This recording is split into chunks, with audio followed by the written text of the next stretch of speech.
Hello everyone, I'm Renown Zero, and it is a great day to be a Rippaverse fan and to be a Chuck Dixon fan for that matter, as we have yet another release that has dropped today for pre-order. The Great War of Separation #2, the pre-order collection, is going to be up for 30 days and is going to be fulfilled in Q2. Now, it is absolutely hilarious to watch a bunch of grown adults get upset at me and try to call me a brokey because I spent $20 on a comic book that I wanted to purchase with my money. But it's hilarious always watching these guys melt down over literally anything I do.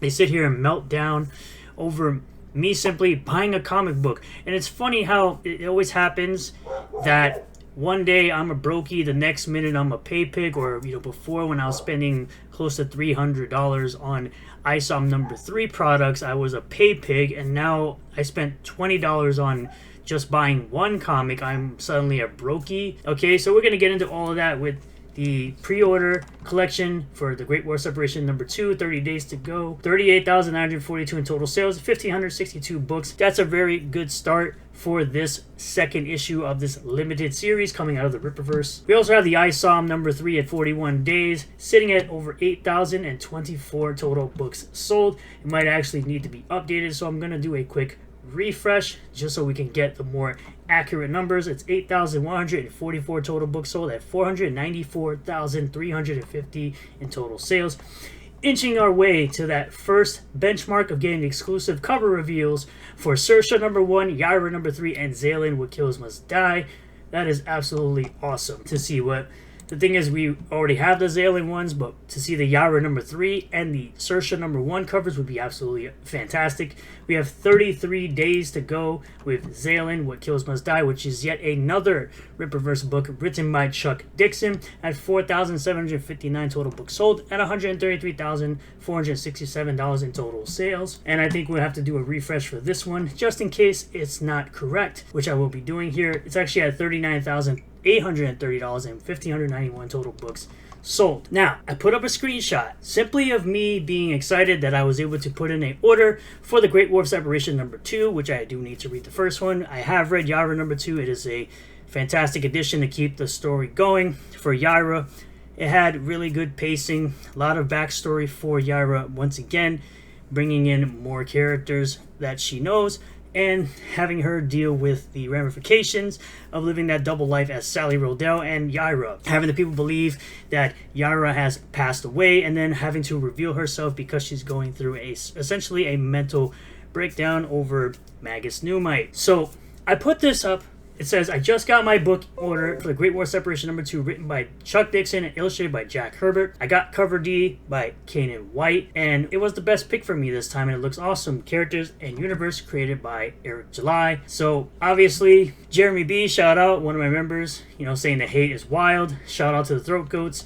You had right here Riley just talking about how I only had $20. Maldi saying, hell yeah, brother, why pay for quality when you could have just as easily paid more and waited 3 years? And it's crap. Hail the Rippaverse. And what he's referring to is books coming out of New CG, where they tell you that it's quality is why you're waiting 4+ years for things like Rainbow the Brute, and over a year and a half for things like Cyberfrog 3, when Cyberfrog 1 and 2 are absolute dog water. So you also have other individuals clearly not knowing what a woman is, because only women buy bras. You clearly don't know what a woman is if you think I should buy a bra, but it's hilarious to watch you melt down in the comments 4 hours ago with 0 likes. Congratulations. You have Double Agent Blood saying, detractors are mad that they can't afford to support their favorite series. Stay winning, Rippachads. It's absolutely funny. So, what this clown here had to say was, Sturgis can't afford to keep up with all these books plus 4 variants monthly.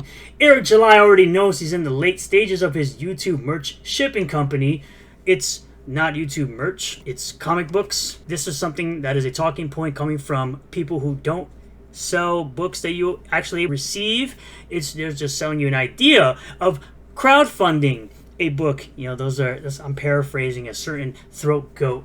So he's draining remaining Rippafiles. So for you to sit here and try to make up yet another word for people because you are an individual who is water sporting on a groomed woman that was groomed by your master, Juju the cow, away from her family, that's hilarious coming from you. Absolute massive projection, considering that said individual was underage. Of any money they have left, his YouTube is totally dead too. I'm guessing you're talking about Eric July, but it's crazy to me that this individual is another one of those pets who doesn't understand that the YouTube channel took a back seat to Eric July making comic books, where he's making the majority of his revenue and profit over the YouTube channel. So, as I told this absolute clown, smelly ogres who water sport on autistic women and sell family relation content trying to clown me. I'm a grown adult, homie. I bought the same amount of variants I did with the first issue of that book, lol. Here's me buying the first book, The Great War of Separation #1, where I basically bought one cover, which was the Kane and White cover as well, which is absolutely insane, where I said, even there, "Were you a brokey?" I even said it in the comments right over here. Because that's exactly how these guys act. And then you had other clowns who got absolutely wrecked. You know, Tom Tuttle, the same Tom Tuttle who was with a certain throat goat while he was out smoking crack, allegedly, and licking urinals. They're doing crack! Saying that he spent more money on this absolute clogger of a sandwich, and then wondering why he's fat, overweight, and out of shape. But that's what you decided to spend your money on. I said, sounds like you got ripped off. At least I can resell the book that I bought. All this because you decided to only get a single mass print version of a comic book, correct? Lol, paying more than $20 for a nasty looking sandwich makes him look bad. I read Cyberfrog and Wreck Planet once. Then I put them in a box and left them there. That was more than a year ago for Wreck Planet and closing in on 4 for Cyberfrog. That's a weird flex. Tom's just trying to stir up controversy to sell at least one more copy of his book, which failed miserably. He could suck on Evan's all day long. It's not gonna help. That's the sounding food I've ever heard. I bet it was for quote-unquote brunch. Like, bro, my audience roasted you, as they should, because this is not a flex. This is not a flex, dummy. I keep forgetting, New CG is a cult. But like I said before, here's the video where I talked about the ISOM 3 launch and how a certain Juju the Cow was coping and seething over this the whole time. It's literally him saying, he spent $300 on 4 comic books and he can barely afford rent / lives in filth. It's sad. The only people left behind this culture were trash or mentally ill. No, you know what it really is?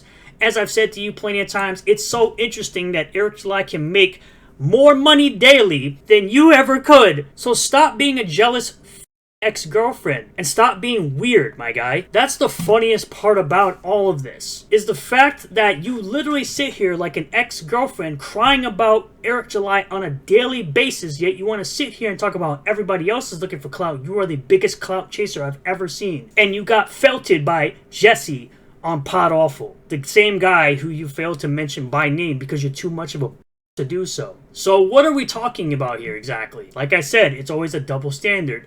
If I don't spend enough money, I'm called broke, or I can't afford it. If I spend money, I still can't afford it apparently. Or I spent too much. It's like, what is going on with these weirdos? Why are you guys so obsessed with somebody else's pockets on a consistent basis? It's absolutely feminine. Watching another man's pockets consistently is so feminine and absolutely closeted homosexual type of energy. So at the end of the day, no matter what amount of money I would spend on something, or well, anybody would spend on something, they're always going to find a reason to get mad. They're always going to find a reason to go after fans of the Rippaverse simply for supporting something they like, and you know, they're just going to simply be mad. Whether you spend a lot of money or whether you spend a little bit of money, it doesn't really matter. The only thing you can do is continue to ignore the clowns, buy what you like, support what you like. I've never once said anybody can't support the throat goat or anybody in New CG. I'm just not going to do that. I refuse to do that ever again. So thank you all for checking out this video. Really do appreciate all the new subscribers, returning subscribers, new viewers, and returning viewers. If you did like this video, hit that like button. Comment below if you're about this. Subscribe for more content. Hit the bell for notifications. Set the bell to all. That way you'll get a notification anytime I post a new video, go live on the channel. Consider becoming a member for just $1 a month. There's a join button down below this video. You get access to live stream emojis as well as members only content. And if you can't spend the buck, that's okay too. I do appreciate you for watching the videos and jumping in on the live streams when I go live. And I will see you all in the next one. Peace.